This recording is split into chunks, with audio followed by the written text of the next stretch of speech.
Hi, I'm Rick Kaler. Thanks for joining me. Based on my experience, American societal money scripts around estate planning appear to be good parents leave everything to family, and the more money I can leave my kids, the better off they'll be. It's not surprising then that estate planning often does not include a discussion on how to pass on an inheritance in a manner that doesn't harm the kids. It's even more rare to consider leaving money philanthropically. According to Professor Russell James, who has a JD, PhD, CFP from Texas Tech University in neuroimaging and charitable bequest, he says between 5 and 6% of people 50 and older include charitable giving in their wills. I found that pretty interesting.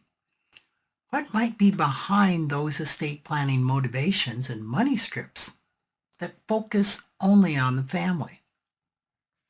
According to Professor James, two factors need to be present for someone to give. The beneficiary must share the perspective, which would be the goals and values of the giver, and the giver must have empathy for the beneficiary.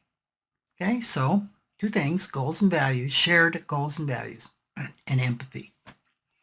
He says when donors are considering leaving a bequest to charity, the most important question they tend to ask themselves is, which charity or cause is a part of my life story? Compelling stories make it easy for givers to visualize a bequest as part of their life story. Children, of course, are usually a central part of a parent's life story and its ongoing legacy. The problem is that this visualization may be more of an extreme belief.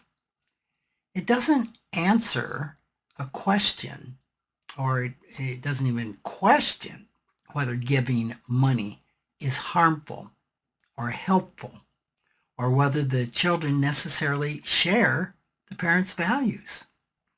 The foregone conclusion is that leaving money to family is positive and helpful.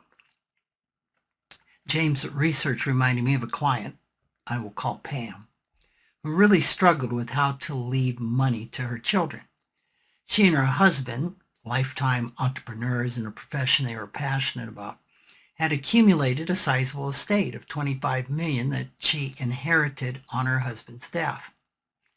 Pam's 3 adult children had widely differing worldviews. The oldest, I'll call Jared, shared his parents' entrepreneurial values and owned a successful business. The second, Laura, was a college professor who embraced more European values of controlled capitalism, high taxes, and a broad social safety net. The third, Alex, embraced social revolution and the adoption of the gift economy, where goods and services are not bought or sold, but freely given. Pam had good relationships with all her children and was extremely conflicted around leaving her estate to them. She had no problem leaving inheritances to Jared and Laura, seeing them as responsible with money and sharing her frugal values. She was hesitant, though, to leave Alex anything, both because she viewed him as a spendthrift and because, she says, it doesn't feel right to give money to someone who despises the very economic system from which it comes. I asked her about any charities or organizations that she was involved in. She immediately started talking passionately about her and her husband's life work, including several organizations to which she clearly had emotional connections. I asked if she had considered leaving bequests to any of them. No, it never occurred to me, she said. I said, well, how would it feel if you did?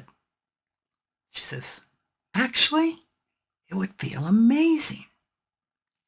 Pam decided to leave each of her children about $1 million, with Jared and Laura's being outright bequests and Alex left in trust that would give him a foundational income of around 3% or $30,000 a year.